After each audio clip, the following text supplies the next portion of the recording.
وعن أبي هريرة رضي الله عنه عن رسول الله صلى الله عليه وسلم قال: تعرض الأعمال يوم الاثنين والخميس فأحب أن يعرض عملي وأنا صائم. صدق الله مولانا العظيم وصدق رسوله النبي الكريم ونحن على ذلك من الشاهدين والشاكرين والحمد لله رب العالمين. درود شريف اللهم صل على محمد وعلى آله.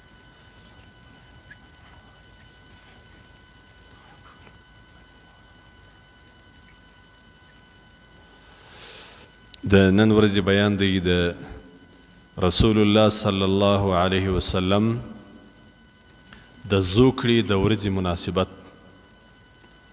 د الله رسول صلی الله علیه وسلم په کومه ورځ باندې پیدا شوی دی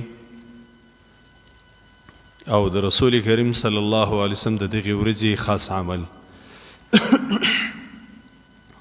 د ابي قتاده رضی الله عنه سره روایت دی، وی د رسول کریم صلی الله علیه وسلم څخه یو چا پوښتنه وکړل د دوشنبې د ورځې د روژې. د رسول کریم صلی الله علیه وسلم عادت مبارک دا رقم و چې رسول کریم صلی الله علیه وسلم به د پیر په ورځ باندې د دوشنبې په ورځ باندې بې روژه نیول. هغه جانه دې خواته راځه، دلته راسه. د پیر په ورځو د دوشنبې په ورځ باندې بې روژه نیول. نو یو صحابي مبارک د دغې ورځې د روژې متعلق پوښتنه ځینې وکړل: ای د الله رسوله، د دې ورځې د روژې څه برکت و فضیلت دی؟ درې روایت راځي. یو روایت د مسلم شریف دی، بل روایت د ترمذي او د مسلم شریف د دواړو دی، دریم روایت د ترمذي شریف دی. په اول روایت کې رسول الله صلی الله علیه وسلم دا ورته وایي: فقال ذلك يوم ولدت فيه ويوم بعثت فيه او انزل علي فيه. رسول الله صلی الله علیه وسلم ورته وایي چې زه د پیر په ورځ روژه نیسم. دا ورځ د برکت ورځ ده، د دوشنبې په ورځ باندې. هفته یکشنبه دوشنبه، هفته اتوار پیر. د پیر په ورځ باندې زه روژه نیسم په دې خاطر باندې چې زه الله جل جلاله په دې ورځ کې پیدا کړی یم. نو د رسول کریم صلی الله علیه وسلم د زوکړې ورځ کومه یوه سوه؟ د پیر ورځ سوه. رسول الله صلی الله علیه وسلم الله په کومه ورځ پیدا کړی دی؟ د پیر په ورځ باندې، سبا ورځ. نن اتوار دی، سبا پیر دی. رسول الله صلی الله علیه وسلم به د دې ورځې روژه نیوله او برکت د دې ورځې دا بیان کوي چې زه په دې ورځ باندې الله جل جلاله پیدا کړی یم. دا یوه خبره سوه. دویم د الله رسول صلی الله علیه وسلم ویوم بعثت، دا داسې ورځ ده چې زه الله جل جلاله په دغه ورځ کې په پیغمبرۍ باندې مبعوث کړی یم. په کومه ورځ باندې؟ د پیر په ورځ باندې. او یا د روایت د راوي شک دی او انزل علی، یا رسول الله صلی الله علیه وسلم داسې وویل چې د پیر په ورځ باندې الله پر ما باندې قرآن نازل کړی دی. نو د قرآن عظیم شان ته نازلېدلو ورځ کومه ورځ سوه؟ د پیر ورځ. د رسول الله صلی الله علیه وسلم د زوکړې د پیدا کېدلو ورځ کومه یوه سوه؟ د پیر ورځ سوه. شابس. په بل روایت کې راځي د ابي هريره رضی الله عنه سره روایت دی، رسول الله صلی الله علیه وسلم فرمایلی دی: قال تعرض الاعمال يوم الاثنين والخميس. الله جل جلاله ته د انسانانو اعمال پیښیږي. په جمعه کې دوې ورځې د انسانانو اعمال د الله تبارک وتعالی و دربار ته پیښیږي. یوه ورځ چې د انسانانو نیک اعمال، ښه اعمال، بد اعمال د الله و حضور ته ځي. یوه ورځ د پیر ورځ ده، د دوشنبې ورځ، او یوه ورځ د پنجشنبې یا د جمعرات ورځ ده. پنجشنبه جمعرات دا خو سره یو دي. رسول الله صلی الله علیه وسلم تعرض الاعمال يوم الاثنين والخميس فاحب ان يعرض عملي وانا صائم. وای ما ته دا خوند راکوي چې زما عمل د الله په دربار کې پیش سي او زما په دې ورځ باندې روژه وي. نو کومه دوې ورځې د اعمالو د پیښېدلو دي؟ د پیر او د جمعرات ورځ. او په دا دواړو ورځو باندې د انسانانو اعمال د الله جل جلاله حضور ته پیښیږي. رسول الله صلی الله علیه وسلم ما ته دا خوند راکوي چې زما عمل و الله جل جلاله ته پیښ سي او زما چی شي روژه وي. دریم حدیث شریف دی دا د مسلم روایت، د ترمذی او د مسلم شریف د دواړو روایت. دریم حدیث شریف د ام المؤمنین سیدتنا عائشه صدیقه رضی الله عنها سره روایت دی. قالت كان رسول الله صلى الله عليه وسلم يتحرى صوم الاثنين والخميس. حضرت رسول کریم صلی الله علیه وسلم به پلټنه کوله، تحقیق به کوي، پوښتنه به کوله د دوشنبې د ورځې او د پنجشنبې د ورځې، د پیر د ورځې، د جمعرات د ورځې پوښتنه به کول، یعنی د دې دپاره چې په دې ورځ باندې څه ونیسي؟ روژه ونیسي. وجه یې څه وجه ده؟ وجه یې دا ده، یوه هغه وجه ده چې رسول الله صلی الله علیه وسلم زه په دې ورځ پیدا سوی یم د پیر په ورځ باندې. اصلي وجه یې دا ده چې په دې دوو ورځو کې د انسانانو اعمال الله جل جلاله ته پیښیږي. رسول الله صلی الله علیه وسلم زما ته دا خوند راکوي چې زما عمل د الله تبارک وتعالی په مخ کې پیښ سي او زما روژه وي. الله تبارک وتعالی دې دواړو ورځو روژه موږ ته هم رانصیب. د دې ځای پورې دا خبره موږ ته په لاس راله چې د پیر په ورځ باندې او د جمعرات په ورځ باندې، یعنی د دوشنبې او د پنجشنبې په ورځ باندې روژه نیول سنت عمل دی، د رسول الله صلی الله علیه وسلم خوښ عمل دی. اوس یوه خبره دا ده چې د رسول الله صلی الله علیه وسلم د زوکړې ورځ د حدیث شریف کې راله چې د دوشنبې ورځ ده، او د ټول امت د علماو پر دې اتفاق دی چې رسول الله صلی الله علیه وسلم د دوشنبې په ورځ پیدا سوی دی. میاشت کومه میاشت وه؟ په دې کې اختلاف دی. ډیر علما پر دې باندې دي چې رسول الله صلی الله علیه وسلم په دغه میاشت کې پیدا سوی دی. په کومه میاشت کې؟ په دغه ربیع الاول کې. په چش کې؟ ربیع الاول. رسول الله صلی الله علیه وسلم په دې میاشت کې پیدا سوی. البته شیخ المشایخ پیرانی پیر حضرت مولانا عبدالقادر جیلانی رحمت الله تعالی علیه چې مشهور بزرگ تیر سوی دی په دې امت کې، دی په مذهب باندې د امام احمد بن حنبل رحمت الله تعالی علیه دی. د چا په مذهب دی؟ امام احمد بن حنبل رحمت الله تعالی علیه. د ده رایه دا ده چې رسول الله صلی الله علیه وسلم په محرم کې پیدا سوی دی. څه وخت پیدا سوی دی؟ محرم کې. څوک وایي؟ شیخ عبدالقادر جیلانی رحمت الله تعالی علیه. عبدالقادر جیلانی رحمت الله تعالی علیه په خپل کتاب کې دا د کتاب دی غنیة الطالبین، تبع د قدیمی کتابخانه ارامباغ کراچی. دا د کتاب دی صفحه د اتیا صفحه. په دې کې دی وایي وأعطى الله الملك لسليمان في يوم عاشوراء. سلیمان علیه السلام ته الله جل جلاله باچی د عاشورا په ورځ باندې ورکړ. عاشورا کومه ورځ ده؟ د محرم د لسمې ورځ ده. کومه ورځ ده؟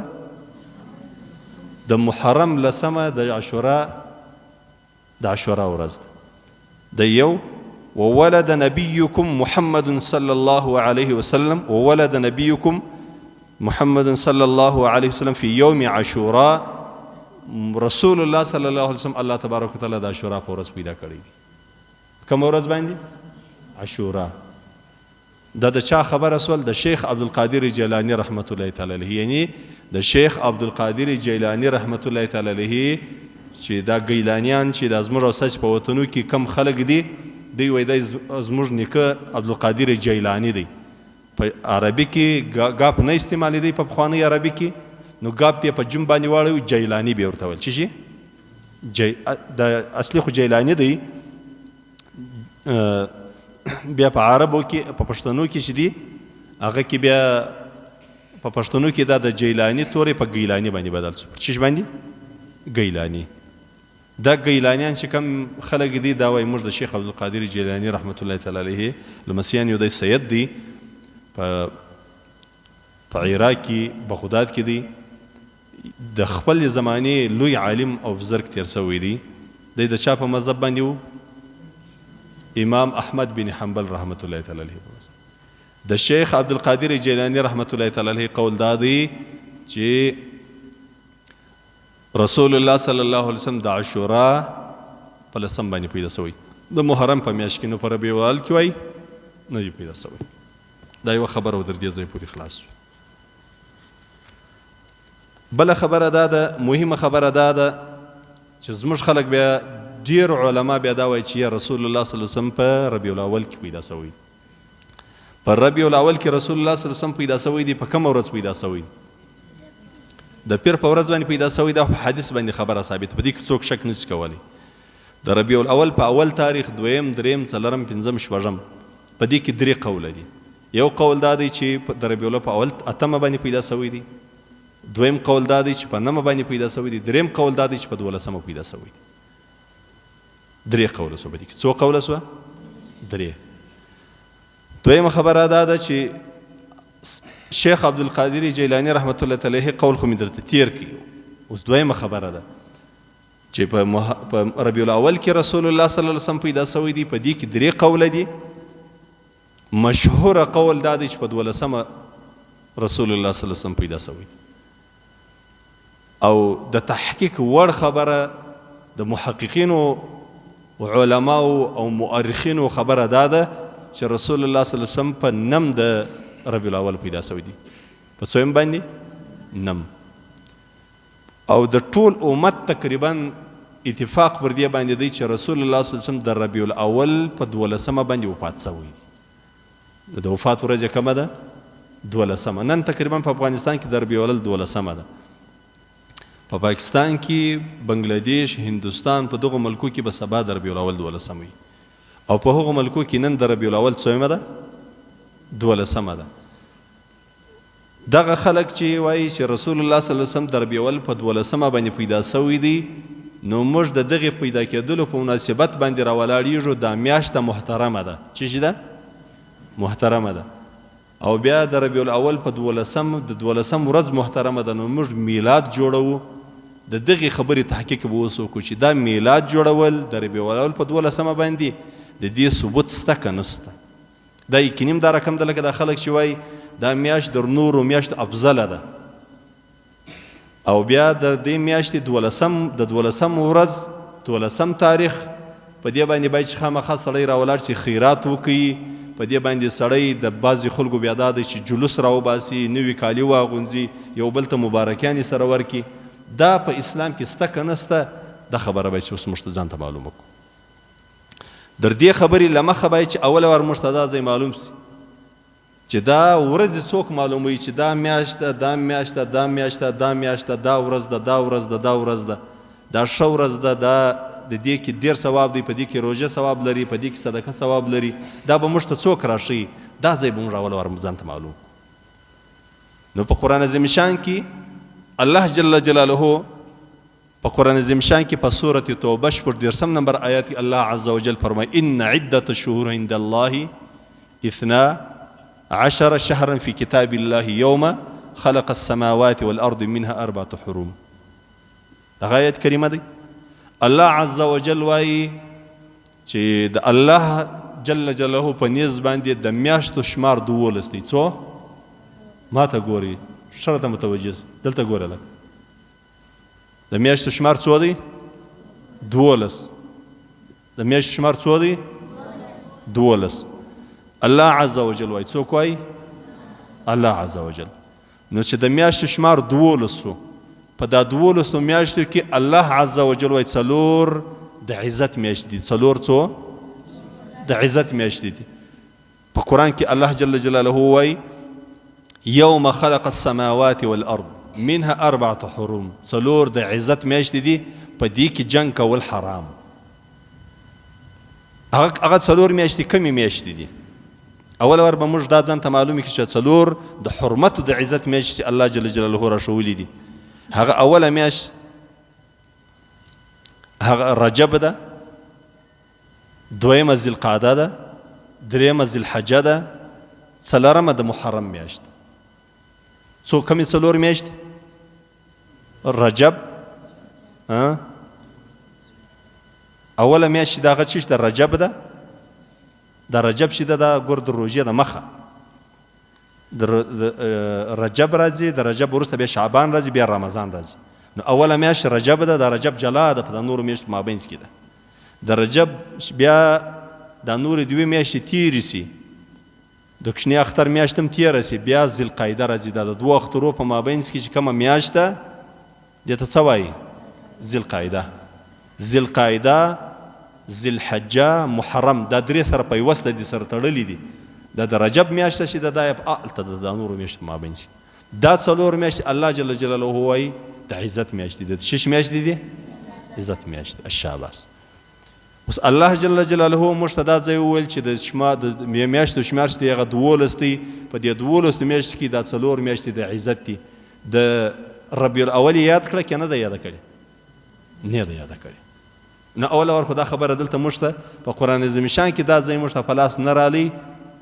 لکه دلته ګوري قرآن عظیم شان کې دا ځای موږ ته په لاس باندې نه رالی چې د ربیع الاول میاشتې محترمې قدرمنې او په قرآن کې دې ذکر یې. قرآن کې الله رب العزت دا میاشتې ذکر کړي دي. شهر رمضان، د رمضان میاشت بیا الله جل جلاله بل ځای یاد کړي، شهر رمضان الذي انزل فيه القرآن، دا بیا الله جل جلاله بل ځای یاد کړي. صحیح ده ورور؟ اوس بعضې ورځې محترمې دي، لکه یوم الجمعه رسول الله صلی الله علیه وسلم د جمعې د ورځې فضیلت ویلی دي. د دوشنبې د ورځې فضیلت رسول الله صلی الله علیه وسلم ویلی، د پنجشنبې د ورځې فضیلت رسول الله صلی الله علیه وسلم ویلی، د لیلة القدر د شپې فضیلت رسول الله صلی الله علیه وسلم ویلی، د اختر د 2 شپو فضیلت په احادیثو کې ذکر شوی دی، د اختر د ورځې فضیلت ذکر شوی دی، د عرفات د ورځې فضیلت ذکر شوی دی، د دا ټولو ورځو فضیلت ذکر شوی دی. خو په هیڅ یو کتاب کې په قرآن او په حدیث کې موږ ته دا ځای په لاس نه دی راغلی چې د ربیع الاول 12مه ورځ چې ده دا فضیلت لري نسبتا نورو ورځو ته، یا په دې ورځ کې یو خاص عبادت دی، اجر او ثواب یې زیات دی در دا نورو ورځو. که ته وا خو موږ به یې ورکو، څوک به یې ورکو؟ موږ به راولاړ سو. علما دا ټول علما وایي، مطلب ډېر علما دا وایي چې د ربیع الاول په 12مه باندې رسول الله صلی الله علیه وسلم پیدا شوی، رسول الله صلی الله علیه وسلم پیدا شوی د دغه مناسبت په وجه دی د دا ورځې برکت دی، عزت دی، قدر دی، ثواب دی ډېر، اعمال دی ډېر ښه. صحیح؟ خو دا کار موږ نسو کولی. دا ولې موږ نسو کولی؟ دا تعین د وخت، تعین د ورځې، تعین د میاشتې دا الله او د الله د رسول کار دی. موږ یې له خپله ځانه نسو بزرګولی. موږ یوې ورځې ته قدر او عزت له خپله ځانه نسو ورکولی چې زه راولاړېږم، مطلب زه وایم یو دلیل د ځانه څه پیدا کوم، بیا په دې دلیل باندې دا ورځ برکت والا بولم. نه نسم کولی. دا تعین د ورځې، تعین د میاشتې او تعین د یو خاص عبادت په یو خاص وخت کې دا د الله او د الله د رسول کار دی. دا نه زما کار دی نه ستا کار دی. نه چې ما او تا یې نسو کولی. هغه خلک چې د دغې ورځې د فضیلت بیان کوي یا په دغه ورځ کې د صدقې اجر زیات بولي در نورو ورځو، یا د دغه ورځې کې په دغه ورځ کې میلاد جوړول در نورو ورځو زیات ثواب بولي، ښه یې بولي، افضل یې بولي، دا د دوی د ځان له ځانه جوړ شوی شی دی. دې ته وایي بدعت. څه ورته وایي؟ بدعت ورته وایي. دا یو بله خبره وه، په دې ځای باندې بس خلاصه شو. دا غنیة الطالبین دی د شیخ عبدالقادر جیلانی کتاب، او د دې کتاب متعلق مې هغه د خبره ورایه درته پیش کړه.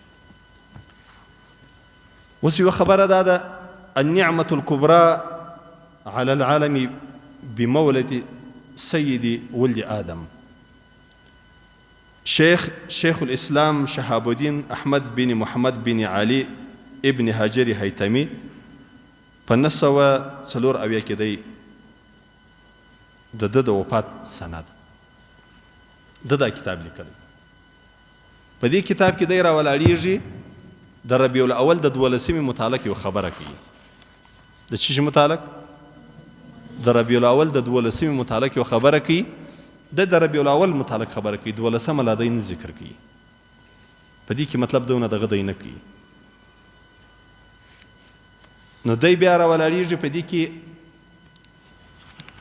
دغه د میلاد په باره کې چې دی کومه خبره راوړي، هغه ځای کې دی صریح دا توري وایي چې دا بدعت دی. څه دی؟ بدعت. البته د بدعت متعلق بیا دی راولاړېږي. بیا بدعت څو قسمه بولي چې یو بدعت پلانکی بدعت دی، یو پلانکی بدعت دی. بیا وروسته په دې کې بیا خبره کوي چې دا بدعت نو دا کم بدعت دی؟ دا بدعت حسنه دی. څه دی؟ بدعت حسنه. پر دې باندې یو عالم تقریض کړی دی، پر دې باندې یو عالم تحقیق کړی دی. هغه دا وایي اوله ور دا سوال کوي چې د رسول الله صلی الله علیه وسلم دغه د ربیع الاول د 12مې خبره په خپل رسول الله صلی الله علیه وسلم کړې ده که نه ده کړې؟ رسول الله صلی الله علیه وسلم 83 کاله عمر د رسول الله صلی الله علیه وسلم 83 کاله کې په رسول الله صلی الله علیه وسلم باندې چې کومې د ربیع الاول 12مه راغلې ده، هېڅ کله رسول الله صلی الله علیه وسلم داسې نه دی ویلي چې نن د ربیع الاول 12مه ده، دا زما د میلاد ورځ ده، نو تاسې لږ خوشحالي وکړئ، یو خیرات وکړئ، یو ذکر وکړئ، ځکه دا د ربیع الاول څویمه ده؟ 12مه ده. نه دی ویلي. نو رسول الله صلی الله علیه وسلم خو نه وویل. په قرآن عظیم شان کې ذکر نه راغلی. رابسو صحابه کرامو ته. په صحابه کرامو کې 4 مشهوره خلیفګان دي د رسول الله صلی الله علیه وسلم: ابوبکر، عمر، عثمان، علي رضی الله عنهم اجمعین. د دغه 4 صحابه کرامو په خلافت کې یوه ورځ هم داسې نه سوه پیښه چې امیر المؤمنین اعلان کړی چې نن به موږ د ربیع الاول 12مه ده، نن به موږ میلاد جوړ کړو. مثلا 10 کاله عمر رضی الله عنه خلافت کړی دی، 2 کاله ابوبکر رضی الله عنه کړی دی، 12 کاله عثمان رضی الله عنه کړی دی، دا رقم حضرت علی کرم الله وجهه، دا رقم د اسلام نور خلیفګان در عمر بن عبدالعزیز پوری رحمت الله تعالی علیه.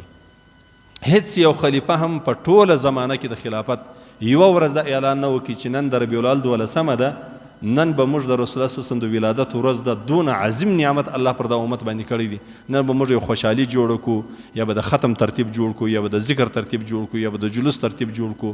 دا یې نه دي کړي. په دې زمانه کې نه وسو. بیا در دې وروسته د تابعینو زمانه ده. د تابعینو په زمانه کې امام صاحب رحمت الله تعالی علیه، د امام صاحب پر شدی تابعی دی، پر دې باندې تقریبا د ټولو علماو اتفاق. د تابعینو په زمانه کې چې دا څه تابعین تیر سوي دي، هیڅ یو تابعی دا نه وویل چې نن د رسول الله صلی الله علیه وسلم د ولادت ورځ ده، د ربیع الاول 12مه ده، موږ به یو ختم به جوړ کړو، یا به د ذکر مجلس جوړ کړو، یا به یو بیان وکړو، یا به یو جلوس راوباسو، یا به یو ترتیب وکړو. نه دی سوی. نو 2 زمانې سوې: د رسول الله صلی الله علیه وسلم زمانه، د صحابه کرامو. د رسول الله صلی الله علیه وسلم په ژوند کې نه دي سوي، د رسول الله صلی الله علیه وسلم در وفات وروسته نه دي سوي، بیا د رسول الله صلی الله علیه وسلم د صحابه کرامو د تابعینو په زمانه کې نه دي سوي، د تبع تابعین په زمانه کې نه دي سوي. او دا خیر القرون دي. دا هغه زمانې دي چې رسول الله صلی الله علیه وسلم وایي دا بهترین زمانې دي.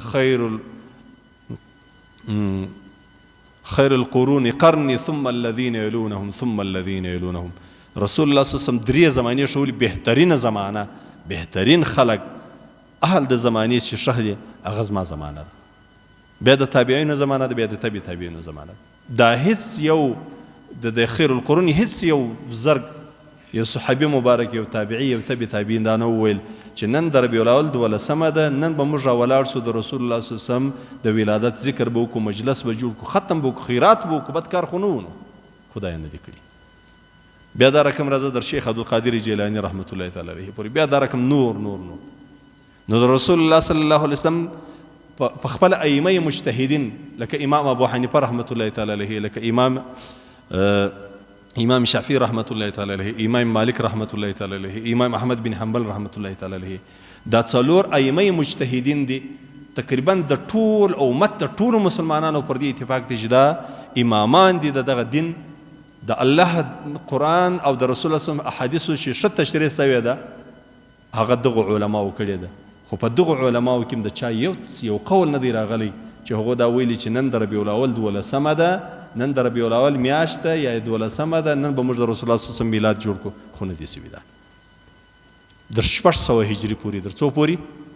600 هجري وروسته بیا یو باچا راولاړ سوی دی، بیا میلاد جوړ کړی دی. څه جوړ کړی دی؟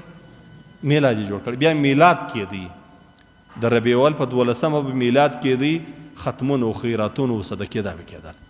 بیا راځه تقریبا د 80 کاله د مخه یا 100 کاله د مخه په هندوستان کې یو سړی پیدا سوی، هغه بیا جلوسونه پسې شروع کړه. چې شروع کړه جلوسونه. حتی په شام کې د بعض حکومتونه داسې راولاړ سوي دي په دې ورځ باندې خلطیت د ښځو راغلی دي، نر او ښځې سره ګډ کړي دي. الله جل جلاله دې له دې ګمراهي موږ او تاسې وساتي. عظیمه ګمراهي ده.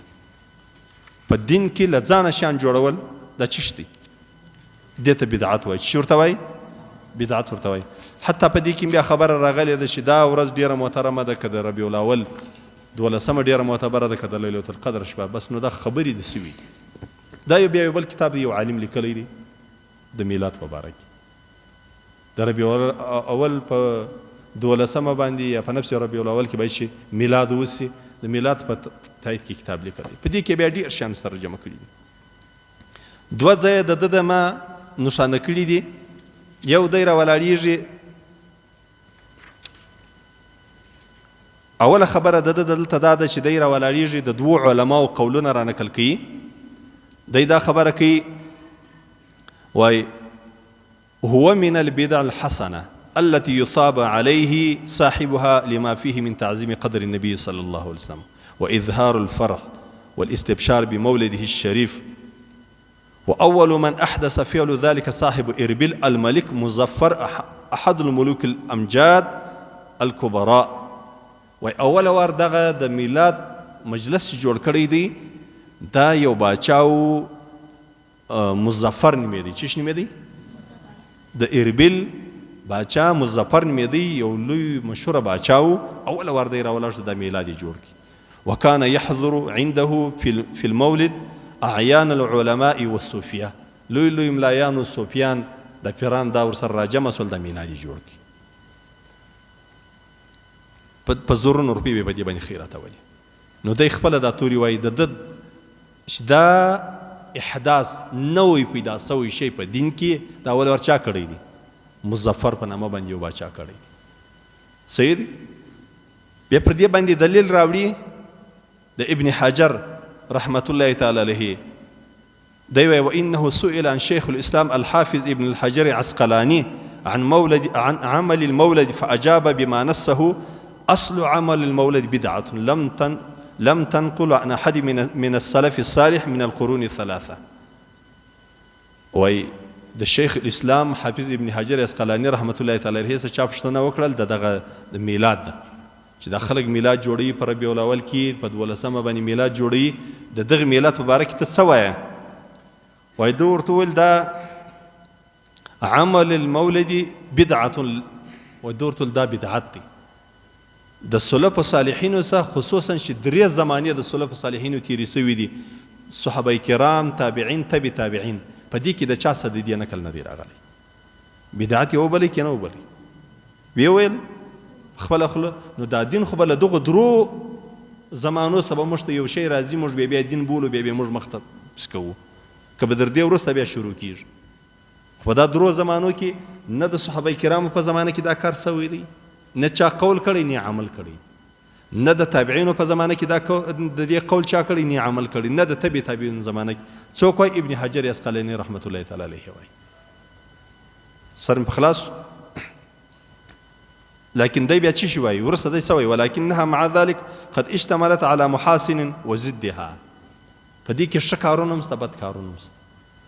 ښه کارونه دا دي که سړی عام صدقه کوي، خیرات کوي، تخصیص یې نه کوي، تعین یې نه کوي، دا بیا ښه کار دی. او که داسې لکه دا زموږ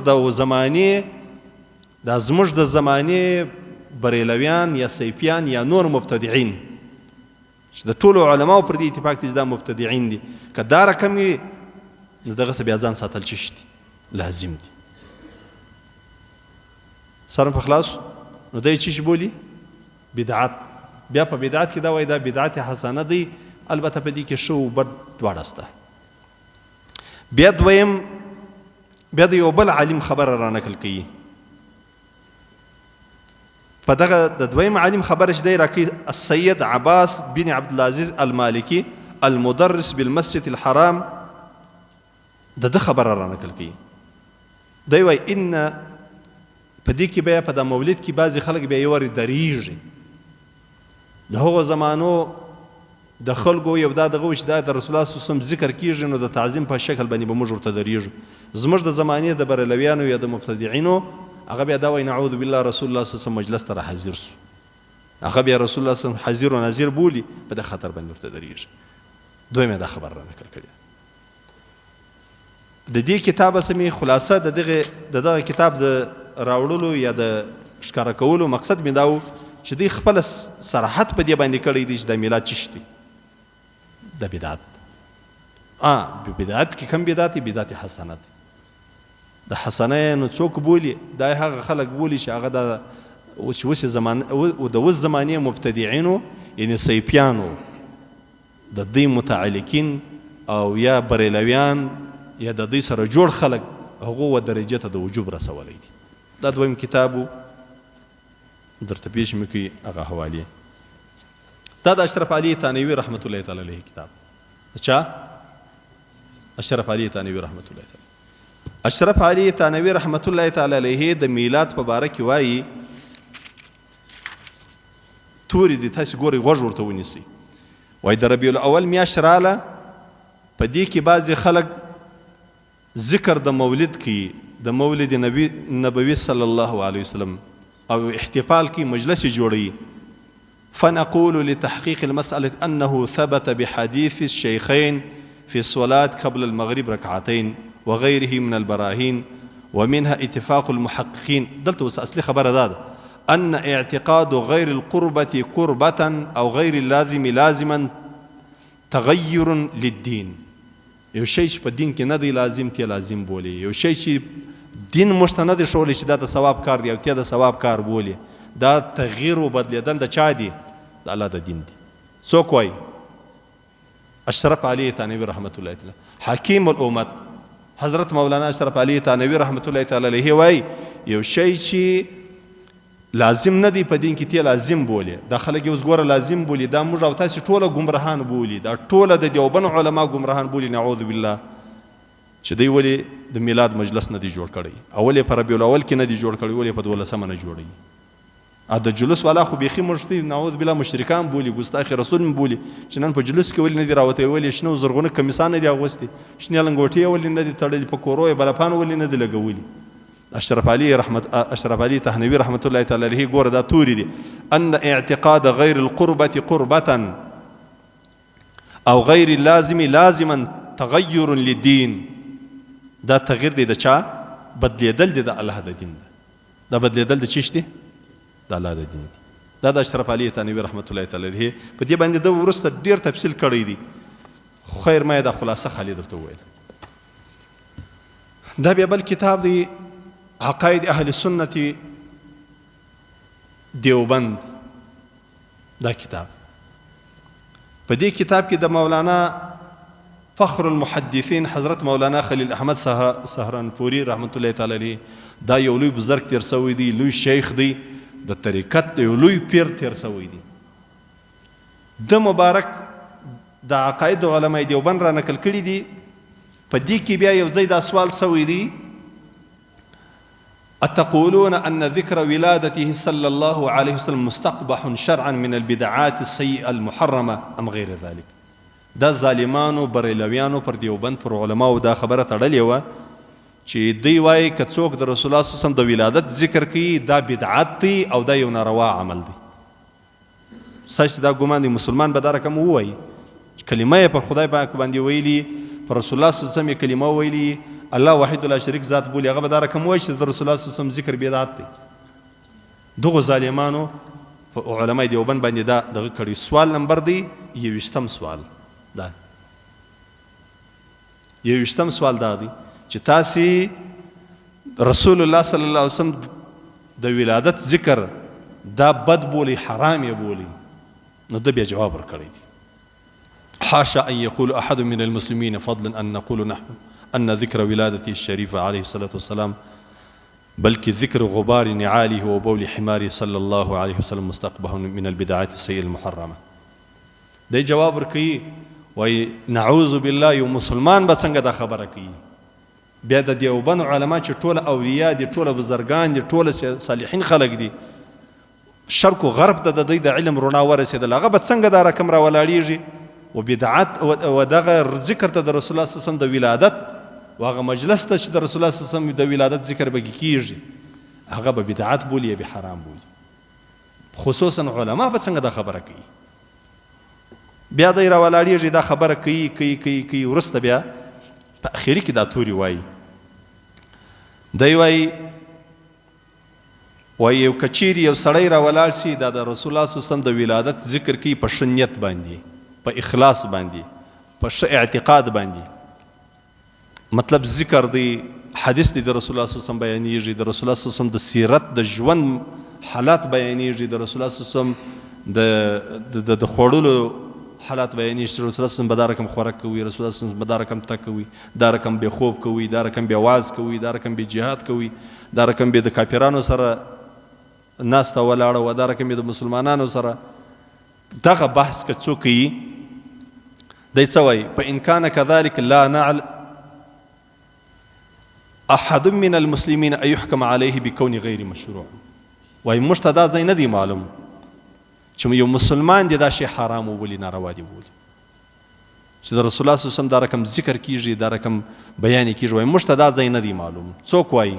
مولانا خلیل احمد سهارنپوری رحمت الله تعالی علیه وایي. دا عقیده د علمای دیوبند، بکونه غیر مشروع او بدعة الى اخیر الفتوى.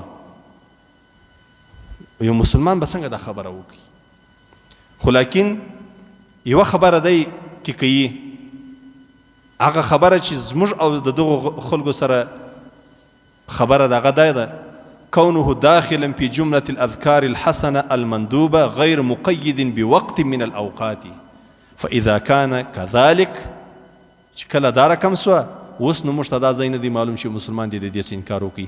وایي ګوري د رسول الله صلی الله علیه وسلم بیان کوي، سیرت بیانیږي، د رسول الله صلی الله علیه وسلم حدیث بیانیږي، دا وخت نه لري. دا چې تا وخت ورته معلوم کړي، تا میاشت ورته معلومه کړه، تا ورځ ورته معلوم کړه، دا د بدعاتو څخه. ځکه چې رسول الله صلی الله علیه وسلم یو ورځ نه ده معلومه کړې، رسول الله صلی الله علیه وسلم یو خاص وخت نه دی معلوم کړی. ته څوک یې چې ورته معینه یې چې خامخا به په دې ورځ باندې دا ذکر کیږي؟ که چا نه وکړي هغه نعوذ بالله ګستاخي رسول دی، یا هغه یو ضروري کار پرېښوي. بل دا لازم موږ نه بولو چې خامخا به یې په دې ورځ باندې به په دې وخت باندې به دا د وخت معلومول یا د ورځې معلومول دا د الله د الله د رسول کار دی. موږ له خپله ځانه بزرګیان یې نسو کولی.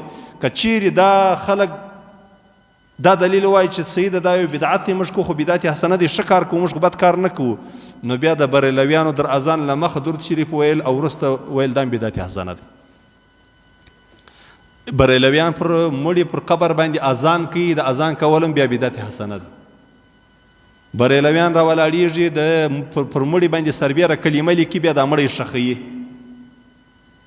بعضې علما خو صرف په ګوتو باندې لیکي، یا د یې سم او سره لیکي. بعضې خلک راولاړېږي دا د کلمو ټوکر پر مړي باندې اواروي، بیا ورسره ښخوي، بیا دا هم بدعت نه دی، ځکه د ده خلکو ښه نیت دی، ښه فکر دی.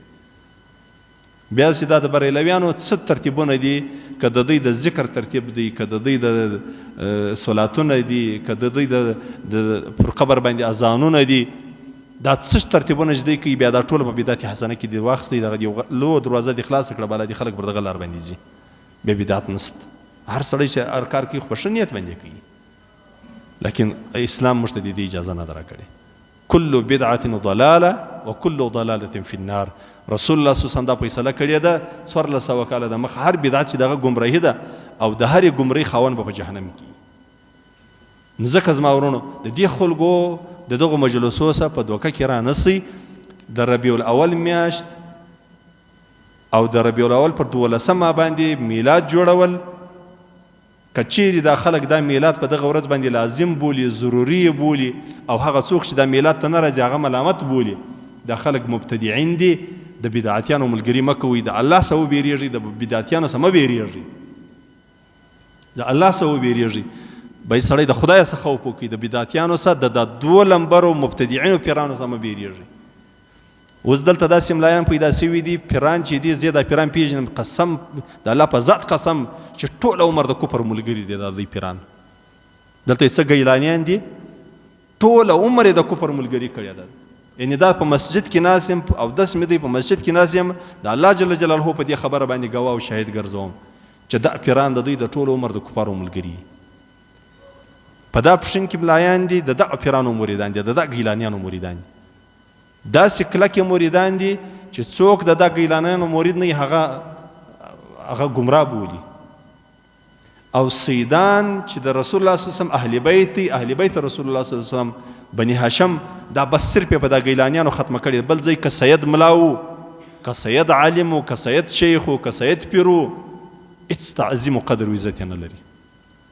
که د ده د رای د پیر د رای خلاف و، هغه ملام ګمراه دی، هغه مفتیم ګمراه دی، هغه شیخ هم ګمراه دی.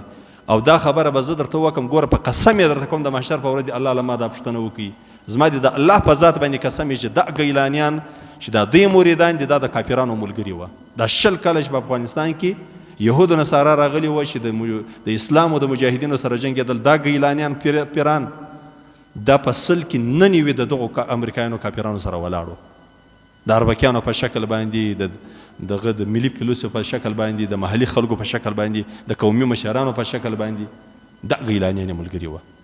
نن د هغه مریدان راولاړېږي، دا فتوا باسي، وایي هغه سړی چې د 12مې خیرات نه مني هغه منافق دی، نعوذ بالله. پر ټولو علماو د علمای دیوبند پر ټولو علماو باندې دا فتوا، پر ټول امت باندې دا فتوا. د دې وجه څه وجه ده چې سړی د یو داسې پیر مرید وي چې دغه کفر اسلام در راوسته نه معلوم، او یا هغه ټول عمر د کافر ملګری وي، د مسلمان په مقابله کې اوس یې پوښتنه وکړي د دغو ګیلانیانو ده دا ټوله یا په برطانیه کې دي یا په امریکا کې دي یا په جرمني کې، دا ګز دی میدان. ورسې د دغو پیرانو پوښتنه وکړي دا کم ملا چې دا فتوا ورکړې ده چې د 12مې خیرات چې څوک نه مني هغه منافق دی.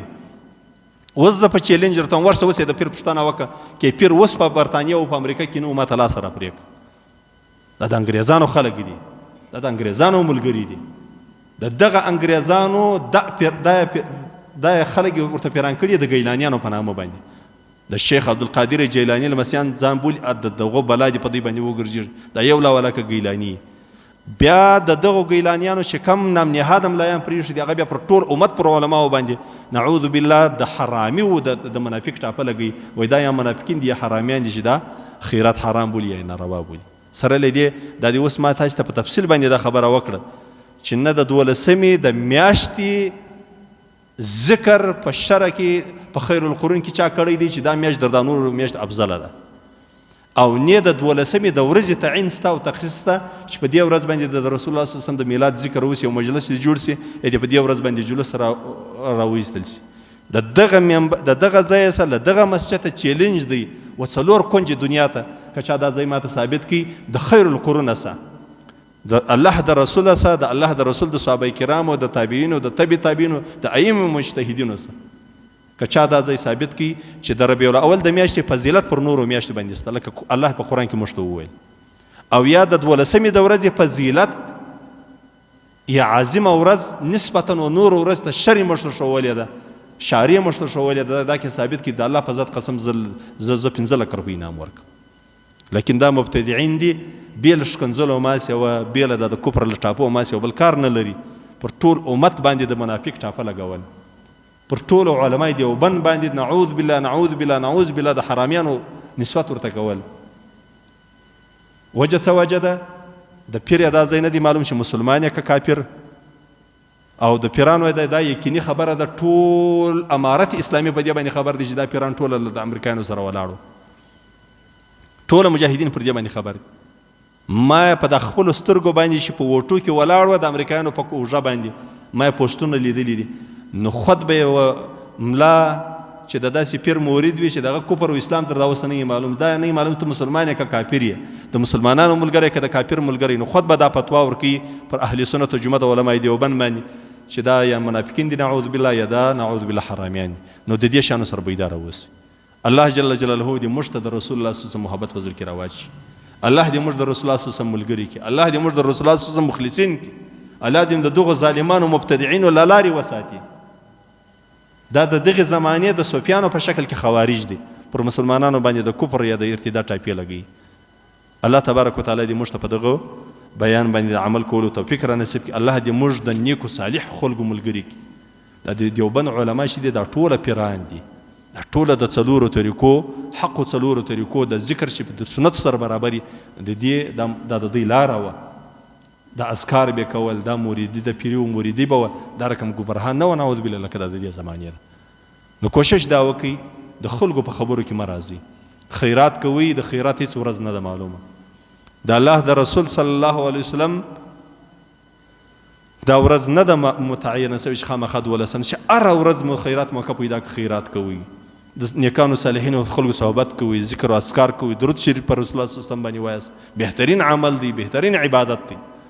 الله تبارک وتعالی دې موږ د رسول الله صلی الله علیه وسلم حقیقي عاشقان کړي. واخر دعوانا الحمد لله رب العالمين.